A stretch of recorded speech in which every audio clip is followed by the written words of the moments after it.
Your wife's having an affair. That's my business. Bull. This isn't about me.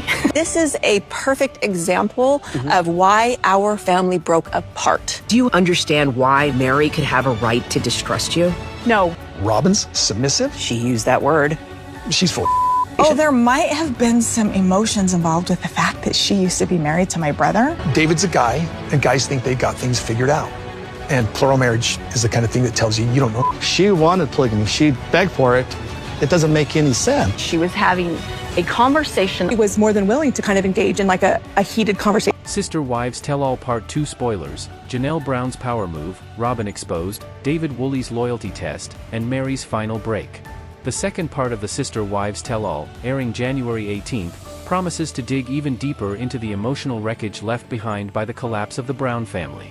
While Part 1 focused on surface-level tensions and emotional reactions, Part 2 shifts toward accountability, unresolved resentment, and long-simmering betrayals that many viewers believe were never fully addressed during the show's regular season.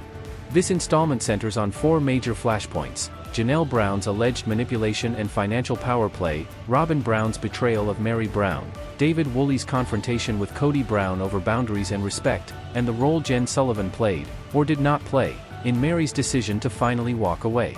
Together, these stories reveal a pattern that fans have long suspected: the breakdown of the Brown family was not sudden, not mutual, and not accidental. It was the result of years of imbalance, selective loyalty, financial conflict, and emotional neglect. Janelle Brown's power play, strategy or scapegoat. One of the most contentious segments of Tell-All Part 2 revolves around Cody Brown's claims that Janelle Brown deliberately manipulated him during their marriage, particularly when it came to finances and the infamous Coyote Pass property. According to Cody, Janelle knew exactly how to get what she wanted from him because, in his words, he used to love her, and maybe still does. This statement alone is layered with contradiction. On one hand, Cody frames Janelle as emotionally manipulative. On the other, he admits lingering feelings, which undercuts his claim of victimhood and raises questions about whether unresolved attraction is clouding his judgment. Cody alleges that Janelle orchestrated an attempt to sell the Coyote Pass land out from under Meri Brown, with the ultimate goal of forcing a payout that would financially benefit her. He presents this as evidence of Janelle's supposed long-term strategy to secure her own financial independence at the expense of the family structure. Janelle categorically denies these accusations. She maintains that she had no role in pushing Meri out, no secret agenda to seize control of the property, and no ability to manipulate a situation that was already stalled by Cody himself. According to Janelle, the initial sale attempt fell apart because Cody refused to communicate with Meri at all during that period. Despite repeated opportunities to involve Meri and resolve the issue directly, Cody declined to even make a phone call. This refusal, Janelle argues, is what ultimately caused the sale to collapse. Eventually, the property was sold, and all parties received their respective shares. However, the emotional damage inflicted during that process was never repaired. The tell-all makes it clear that while the financial matter was resolved on paper, the personal fallout remains deeply embedded in the family dynamic. What stands out most in this exchange is the way responsibility is deflected. Rather than acknowledging his own refusal to communicate, Cody redirects blame toward Janelle, portraying her as a behind-the-scenes operator rather than addressing the breakdown in leadership that occurred under his watch. Robyn Brown's betrayal of Meri, the friendship that wasn't. Perhaps the most emotionally charged revelations in Tell-All Part 2 involve Robyn Brown and her long-claimed role as Meri Brown's closest ally within the family. For years, Robyn positioned herself as Meri's confidant, advocate, and emotional support. On-screen, she repeatedly insisted that she wanted Meri to stay in the family and that she valued their bond. Behind the scenes, however, a very different picture appears to have been unfolding. According to the tell-all spoilers, Robyn was fully aware of the details surrounding the Coyote Pass property negotiations yet chose not to communicate with Meri at any point. This silence was not accidental. It was a deliberate decision that reinforced what Meri had already begun to suspect: Robyn was not acting in her best interest. This realization did not happen overnight. Meri traces her distrust of Robyn back to the catfishing scandal, during which deeply personal information Meri believed she was sharing privately with Robyn somehow found its way into the hands of the catfisher. Over time, it became increasingly difficult to explain how these details were leaking unless Robyn had been sharing them with others. While Robyn has never fully addressed this implication, the pattern was enough for Meri to draw her own conclusions. By the time the property conflict arose, Meri no longer viewed Robyn as a safe or loyal friend. The tell-all confirms that Robyn is now among the people Meri trusts the least, a dramatic reversal from their once highly publicized sister-wife bond. The question raised during part 2 is simple but damning. If Robyn was not trying to sabotage Meri, why did she repeatedly go behind her back? And if she truly wanted Meri to stay, why did her actions consistently isolate Meri rather than include her? Whether forgiveness is possible remains uncertain. What is clear is that the emotional breach between Meri and Robyn may be permanent. David Woolley and the bro code violation. One of the most unexpected but compelling moments in Tell All Part 2 comes from David Woolley, Christine Brown's husband, who offers a perspective entirely outside the long-standing Brown family power struggle. Cody Brown describes embarking on what he calls an apology tour, during which he specifically asked David to be present when he apologized to Christine. At the time of this apology attempt, Cody and Christine had been separated for 3 to 4 years. From Cody's perspective, this was a gesture of accountability. From David's perspective, it was a serious violation of respect. David explains that hearing another man speak about loving his wife, particularly when that man is her ex-husband, crosses a boundary that he considers fundamental. He describes the situation as a clear breach of what he calls the bro code, a set of unspoken rules governing respect between men. David questions why he was even included in the conversation. He did not need closure, validation, or an explanation from Cody. More importantly, he did not want to be placed in a position where he had to listen to someone else express emotional claims over his wife. This moment highlights a stark contrast between Cody's perception of himself and how others experience his actions. What Cody frames as growth and accountability, David sees as intrusive and self-serving. The tell-all underscores that apologies are not inherently meaningful simply because they are offered. Timing, intent, and respect matter, and in this case, David believes all three were lacking. Jen Sullivan and the myth of external influence. Another major topic addressed in Tell All Part 2 is the role Jen Sullivan allegedly played in Meri Brown's departure from the family. According to Cody and Robyn, Jen influenced Meri's decision to leave, encouraging her to see herself as mistreated and pushing her toward independence. This narrative conveniently shifts responsibility away from the marital dynamics that had already deteriorated beyond repair. Jen disputes this characterization. She states plainly that by the time she became involved, Meri did not need anyone to tell her what to do. Years of emotional neglect, public rejection, and broken promises had already made Meri's position within the family untenable. Jen even reflects that she wishes she had told Meri to take the money and run sooner, not because she orchestrated Meri's exit, but because she saw how deeply Meri had been hurt. This segment reinforces a recurring theme of the tell-all, Cody's reluctance to take responsibility for the collapse of his marriages. Rather than acknowledging his role, blame is redirected toward external figures, whether it be Janelle, Robyn's alleged misunderstandings, or friends like Jen. The reality presented in Part 2 suggests that Meri's exit was not the result of manipulation, but of clarity. The unhealed core of the Brown family. Despite legal separations, new marriages, and geographic distance, the Brown family remains emotionally entangled. The tell-all reveals that while the formal structure of plural marriage has dissolved, the unresolved resentment continues to shape how each person narrates the past. Janelle is portrayed as strategic rather than practical. Robyn is exposed as selective rather than supportive. Cody continues to position himself as misunderstood rather than accountable. Meri emerges as someone who stayed far longer than she should have. Christine's happiness highlights the contrast between emotional freedom and emotional control. Tell All Part 2 does not offer closure. Instead, it offers clarity. It shows that the family's collapse was not the result of one betrayal or one argument, but a long accumulation of unmet needs, financial imbalance, and emotional double standards. As viewers tune in on January 18th, they are not watching a reconciliation. They are watching the final confirmation that the story they were told for years was incomplete. Sister, Wives, Tell All Part 2 spoilers, Janelle's power move, Robyn exposed, David's loyalty test. Sister Wives spoilers reveal that the Tell All Part 2 will be seen on January 18th.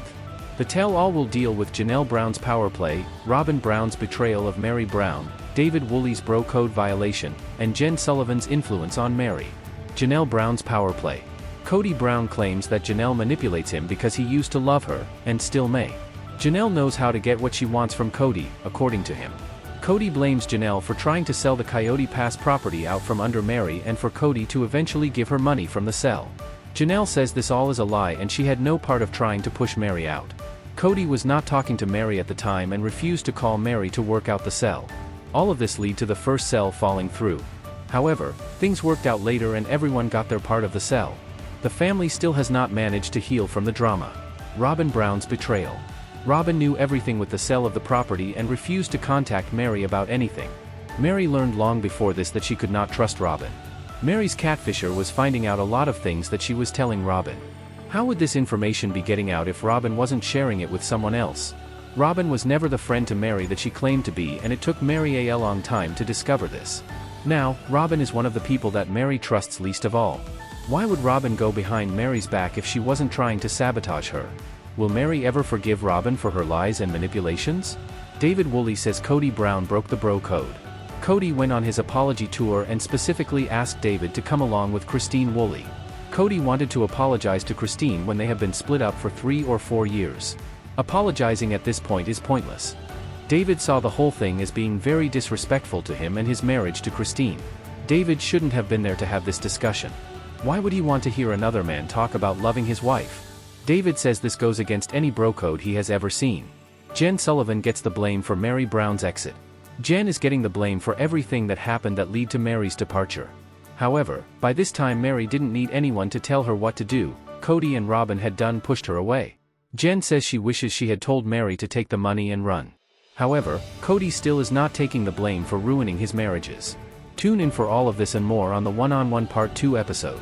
The Long Shadow of Coyote Pass, Why the Land Deal Still Matters. The dispute over Coyote Pass is more than a financial disagreement, it represents the final unraveling of trust within the Brown family. Originally envisioned as a shared future, a physical symbol of unity, the property instead became a battleground that exposed unequal power dynamics and conflicting priorities. Kody Brown positioned himself as the decision-maker for the family, yet repeatedly avoided making decisive or inclusive choices. His refusal to communicate directly with Meri during the initial sale attempt is a critical detail emphasized in Tell All Part 2. This lack of engagement effectively froze progress and created space for suspicion, resentment, and blame to flourish. Janelle's insistence that she was not attempting to force Meri out is supported by the timeline. Without Kody's cooperation, no sale could proceed. The narrative that Janelle was secretly maneuvering behind the scenes collapses under scrutiny, particularly when contrasted with Kody's admitted disengagement.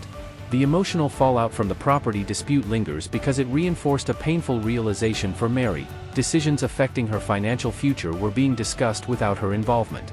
For someone who had already felt marginalized for years, this confirmed her lowest fears about her standing in the family. Kody Brown's leadership crisis. Tell All Part 2 subtly but consistently highlights a central issue that has plagued the Brown family for years: Kody Brown's inability to lead effectively once consensus broke down. In earlier seasons, Kody thrived when authority went unquestioned. As his wives began asserting independence, his leadership style, rooted in control rather than collaboration, became increasingly ineffective. Instead of adapting, he withdrew, avoided conflict, and reframed disagreements as personal attacks. This pattern is evident in every major conflict discussed during the tell-all. He accuses Janelle of manipulation rather than addressing financial transparency. He frames Meri's distrust as betrayal rather than examining Robyn's behavior. He views Christine's departure as rejection rather than a response to neglect. The tell-all reveals that Kody often equates disagreement with disloyalty, making honest communication nearly impossible. Over time, this created an environment where wives either complied silently or disengaged emotionally. By the time separations became official, the marriages were already functionally over. Meri Brown's emotional isolation, years in the making. Meri Brown's eventual exit did not begin with Jen Sullivan, the property dispute, or even the catfishing scandal. Tell All Part 2 makes it clear that Meri's isolation was cumulative, built layer by layer over many years.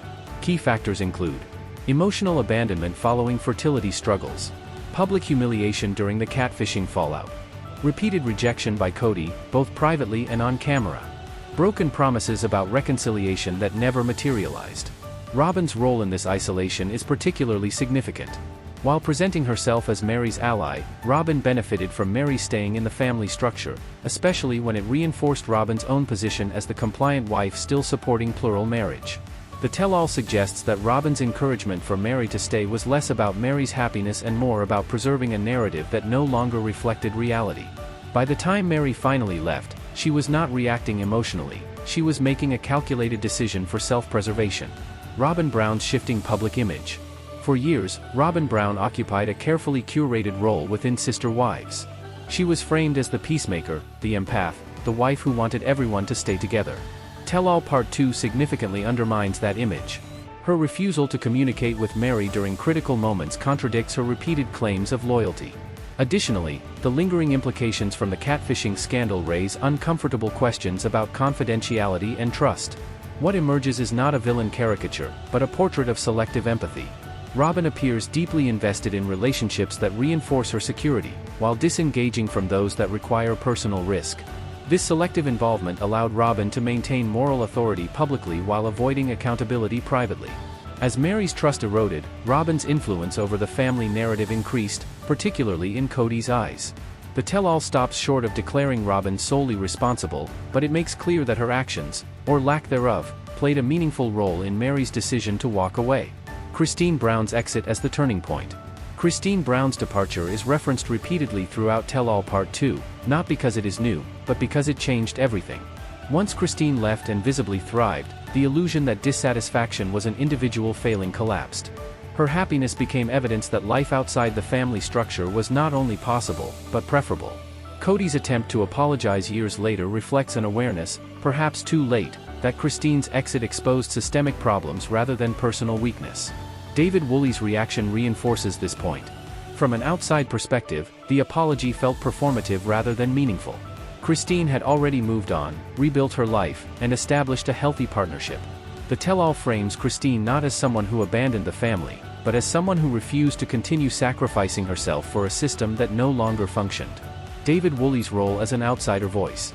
David Woolley's presence during the tell-all is significant because he represents a standard of behavior not shaped by decades of internal Brown family dynamics. His discomfort with Cody's apology attempt is rooted in boundaries, not bitterness. He does not express jealousy or insecurity, he expresses expectation. In David's view, respect between partners means recognizing when a conversation is no longer appropriate. This perspective highlights how normalized emotional overreach had become within the Brown family. What Cody viewed as closure, David viewed as intrusion. The tell-all uses this contrast effectively, showing how far removed Cody's understanding of boundaries has become from conventional relationship norms. Jen Sullivan and the reality of outside support. Jen Sullivan's involvement in Meri's life is another example of how external relationships became scapegoats for internal failure. The tell-all emphasizes that Meri sought support outside the family only after repeated attempts to find validation within it failed. Jen did not create Meri's dissatisfaction, she witnessed it. Blaming Jen serves a specific purpose: it allows Cody and Robyn to maintain the narrative that Meri was influenced rather than awakened. Jen's admission that she wishes she had encouraged Meri to leave sooner is not a confession of manipulation, it is an acknowledgement of prolonged suffering. The emotional accounting no one wanted. Tell-All Part 2 functions as an emotional ledger, recording debts that were never paid and wounds that were never healed. Each wife recounts a version of events shaped by her experience, but common threads emerge. Communication failures. A financial opacity. Emotional favoritism. Avoidance of accountability. Cody's consistent refusal to fully own his role is the connective tissue between these stories. Even when expressing regret, it is often framed conditionally, tied to how others reacted rather than what he did. This refusal prevents true reconciliation, even after separation. The Brown family after plural marriage. While plural marriage as a structure has collapsed, the emotional consequences continue to unfold. Janelle remains financially independent but emotionally guarded. Meri has reclaimed autonomy but continues processing years of neglect. Christine has rebuilt her life with clarity and confidence. Robyn remains legally married but increasingly isolated. Cody is left confronting the gap between how he sees himself and how others experienced him. Tell-All Part 2 does not offer redemption arcs. Instead, it offers documentation. Why Tell-All Part 2 matters? This episode matters because it shifts the conversation from surface drama to structural failure. It challenges long-standing narratives, exposes inconsistencies, and forces viewers to reconsider years of storytelling through a more critical lens. Rather than asking who left whom, Tell-All Part 2 asks why so many stayed for so long. The answers are uncomfortable, but necessary.